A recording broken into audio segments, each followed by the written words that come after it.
السلام عليكم ورحمة الله وبركاته. الحمد لله وحده والصلاة والسلام على من لا نبي بعده.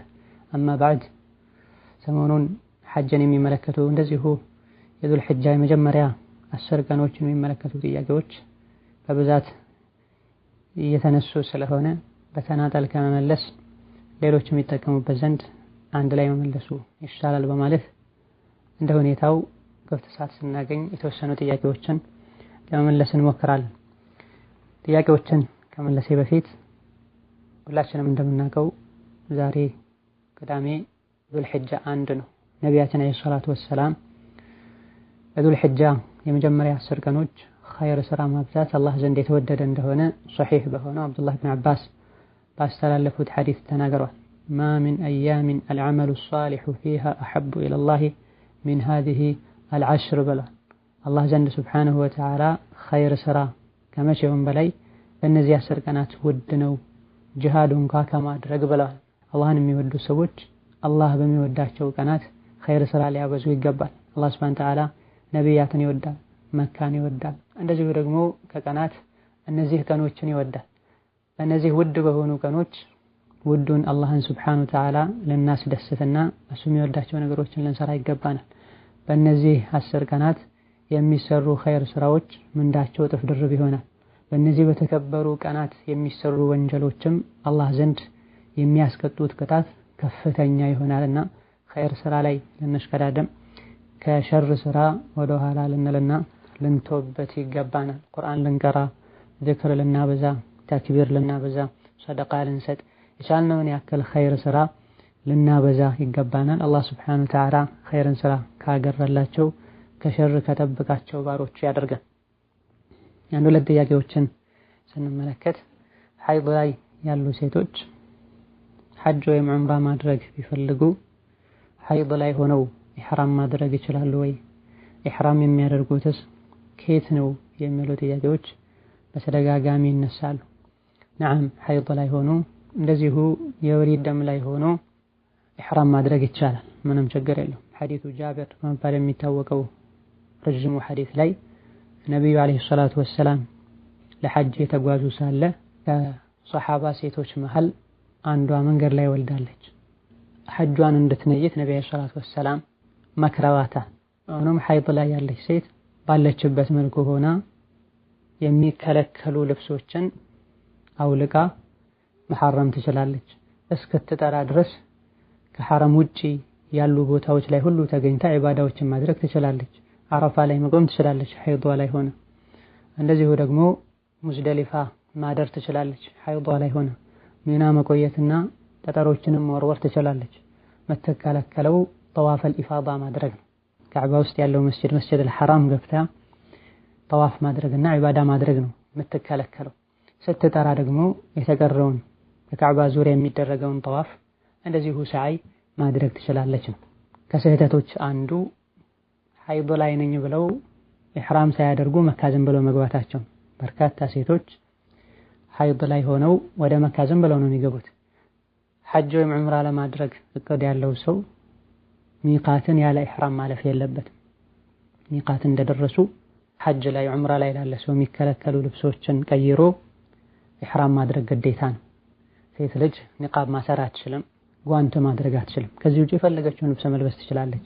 ሐይድም ላይ ትሁን ከሐይድም ውጪ ትሁን ኢሕራም የሚደረግበት ቦታ ላይ ስትደርስ ኒቃቧን በመፍታት ፊቷን በሌላ ጨርቅ ልቅ በሆነ ጨርቅ መሸፈን ይወጅብባታል። እንደዚሁ ደግሞ ለእጇ ጓንት የምትጠቀም ከሆነ ጓንቱን ማውለቅ ይወጅብባታል።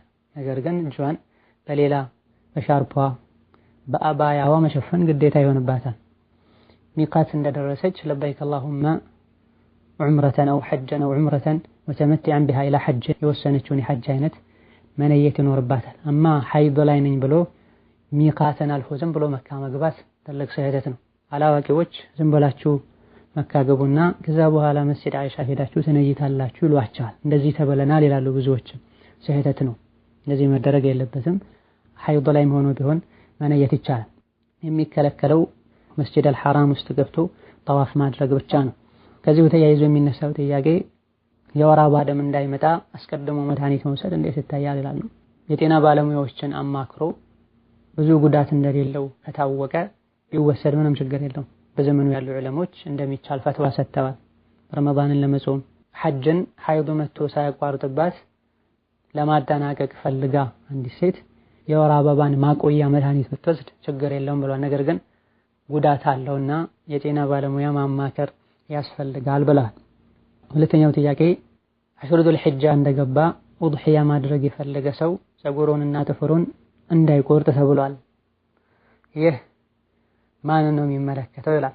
ኢማሙ ሙስሊም በዘገቡት ሐዲስ መሰረት ነቢያችን አለይሂ ሰላቱ ወሰላም من أراد أن يضحي فدخلت العشر فلا يأخذ في شعره ولا من بشرته شيئا حتى يضحي بلا أضحية ما درج فرلق سو عشر ذي الحجة እንደገባ ከፀጉሩም ይሁን ከተፈሩ ምንም እንዳያነሳ እንዳይነካ ብሏል ነቢያችን አለይሂ ሰላቱ ወሰላም።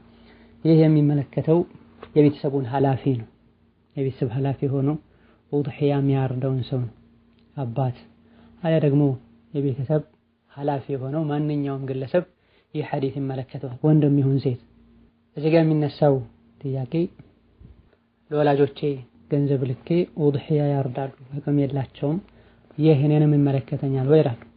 በዋነኝነት የሚመለከተው ገንዘቡ ተልኮለት ገንዘብ ተሰጥቶት እንስሳውን ገዝቶ የሚያርደው የቤተሰቡ ኃላፊ ነው። ነገር ግን በራሷ ገንዘብ ወይም በራሱ ገንዘብ ኡድሒያ እንዲገዛ የሚልከው ሰውም ኡድሒያ ማረድ አጅር አለውና እኔም እዚህ ላይ እጋራለሁ ብሎ ከነየተ ገንዘብ የላከውን ሰው ፀጉሩን ከመቁረጥ ጥፍሩን ከመቁረጥ ቢታቀብ የተሻለ ነው።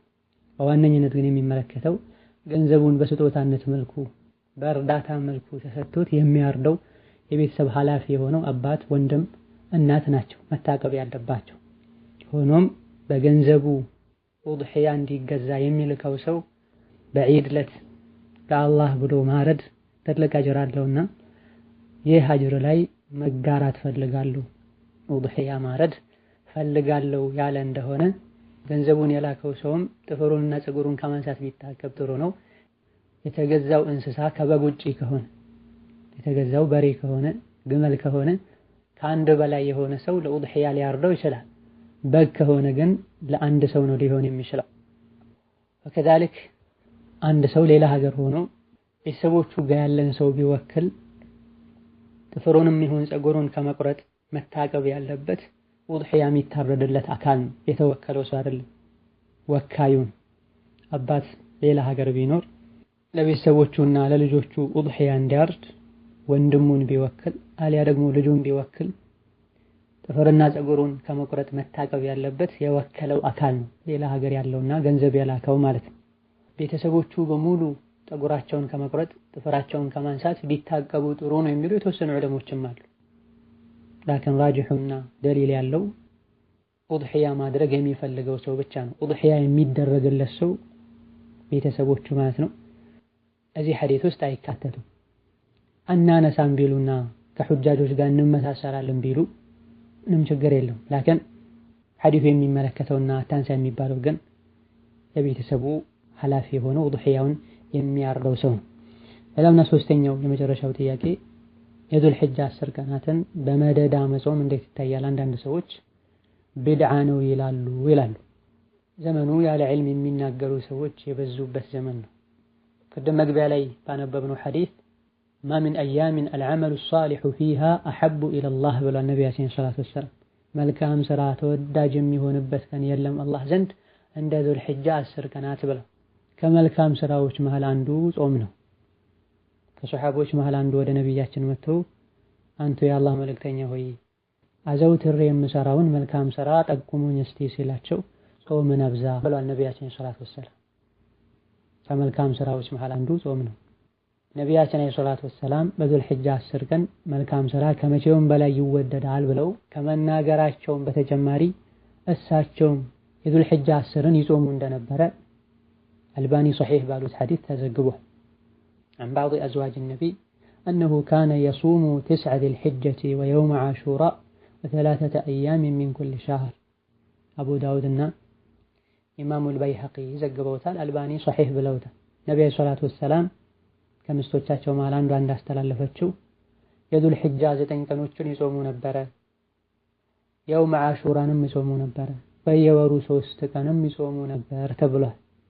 ነዓም ሐዲቱ ሶሒህ ነው ضعيف ነው ኺላፍ ያለበት ሲሆን በርካታ ዑለሞች ሶሒህ ብለውታል። ሐዲቱ ነብዩ ራሳቸው መልካም ስራ ከመቼውም በላይ በዱል ሒጃ 10 ቀን ይወደዳል ብለው ዱል ሒጃን መጾም ይተዋሉ አይባልም።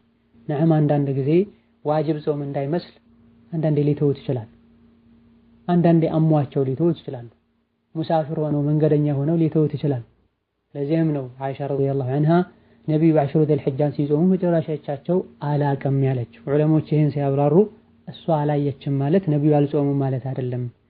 አንዳንዴ ግዴታ አለመሆኑን ለማሳየት ትተውት ሊሆን ይችላል። ሌላ ጊዜ በህመም ምክንያት ትተውት ሊሆን ይችላል። ሌላ ጊዜ በመንገደኝነት በጉዞ ምክንያት ትተውት ሊሆን ይችላል ብላ ወኢላ የአራቱም የፊቅህ መዝሀብ ዑለሞች ዱል ሒጃን መጾም እንደሚቻል ሱና እንደሆነ ተናግረዋል።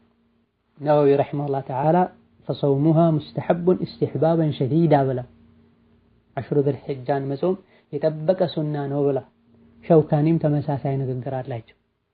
የዱል ሒጃ 10 ቀኖችን ሐጅ ላይ ላሉ ሰዎችም ይሁን ሐጅ ላይ ላሌሉ ሰዎች መጾም ሱና ነው። የዓረፋ ቀን ግን 9ኛው ቀን ግን ሐጅ ላይ ላሉ ሰዎች መጾሙ ሱና አይደለም። ነቢያችን ስላልጾሙ በዛ ቀን ሲጠጡ ስለታዩ አለይሂ ሰላቱ ወሰላም። ከሐጅ ውጭ ያሉ ወይም ሐጅ ያላደረጉ ሰዎች የዱል ሒጃን 9ኛውን ቀን ወይም የውሙ ዓረፋ በመባል የሚታወቀውን ዕለት መጾም የ2 ዓመትን ወንጀል እንደሚያራግፍ ነቢያችን አለይሂ ሰላቱ ወሰላም ሶሒህ በሆነ ሐዲታቸው ተናግረዋል። በአነጋገር ደረጃ አሽሩ ዱል ሒጃ ይባል እንጂ መጾም የሚቻለው 9ኙን ቀን ነው። ሐጅ ላይ ላልሆነ ሰው 9ኙን ቀን በመደዳ ቢጾም ምንም ችግር የለም። ሐጅ ላይ ላሉ ሰዎች እስከ 8ኛው ቀን ቢጾሙ ምንም ችግር የለም። 10 የተባለው ተግሊበን ነው ይላል። 10 እና 9 ተቀራራቢ ስለሆነ አሽሩ ዱል ሒጃ ይባላል። ወከዛሊክ ከጾም ውጪ ያሉ መልካም ስራዎች 9ኛው ቀንም 10ኛው ቀንም ሊቀጥሉ ይገባል። ብዙ ሰዎች ከ9ኛው ቀን በኋላ 10ኛውን ቀን ይዘነጉታል። 10ኛው ቀን የዒዱ ቀን ሶላተል ዒድ ያለበት ተክቢር ያለበት እርድ ያለበት ቀን ነው። ሐጅ ላይ ያሉ ሰዎች ደግሞ በርካታ የሐጅ ስራዎችን የሚፈጽሙበት ቀን ነው። አቅም ያለው ሰው ኡድሒያ ሊያርድ ይገባል። የተወሰኑ ዑለሞች ኡድሒያ ዋጅብ ነው ብሏል። መውቁፍ ነው በተባለለት አተር ደግሞ አቅም ኖሮት ኡድሒያ ያላረደ ሰው ወደ መስገጃችን እንዳይመጣ ሁሉ ተብሏል። የተወሰኑ ዑለሞች መውቁፍ ነው ብለው የተወሰኑት መርፉዕ ነው ብለዋል። ላኪን የተሻለውና ራጂሑ ጅምሁር ዑለማ የመረጡት ኡድሒያ የጠበቀ ሱና ነው። አቅም ያለው ሰው ሊያርድ ይገባዋል። በዒድ ቀን ከሚደረጉ ዒባዳዎች መሃል አንዱ አላህን ከሚያስደስቱ ነገሮች አንዱ ለአላህ ብሎ ኡድሒያ ማረድ ነው። ሆኖም ከዱል ሒጃ 1 ከዛሬው ዕለት ጀምሮ እስከ ዱል ሒጃ 9 መጾም የቻለ ሰው ይጾም። ያልቻለ ሰው ሌሎች ኸይር ስራዎችን ያብዛ። ሶላት የበዛለት ሰው 2 ረካ ዝም ብሎ ይስገድ። መስገድ ማይከለከልባቸው ወቅቶች ላይ አቅም ያለው ሰው ሰደቃ ይስጥ። ምላሳችን ከዚክር ወደ ኋላ ይበል። ቁርአንን እንቅራ። ክፍት ሰዓት ባገኘን ቁጥር መስጂድ ገብተን ቁጭ እንበል። ከደጋ ቀደምቶች መሃል አሽሩ ዱል ሒጃን በኢዕቲካፍ የሚያሳልፉ ሰዎች ነበሩ። ሙሉ ኢዕቲካፍን ከመቀመጥ ባንችል የሆነ ሰዓት ላይ መስጂድ ገብተን ቁጭ እንበል። መስጂድ ገብቶ ቁጭ ማለት ብቻ ዒባዳ ነው። በተለይ ሶላት እየጠበቁ ከሆነ ውዱእ አድርጎ መስጂድ ቁጭ ብሎ ሶላትን መጠበቅ የመላእክቶችን እስትግፋር እንዲያገኙ ያደርጋል። አላህ ሱብሓነሁ ወተዓላ ኸይርን ካገረላቸው ባሮቹ ያደርገን። هذا والله أعلم። السلام عليكم ورحمة الله وبركاته.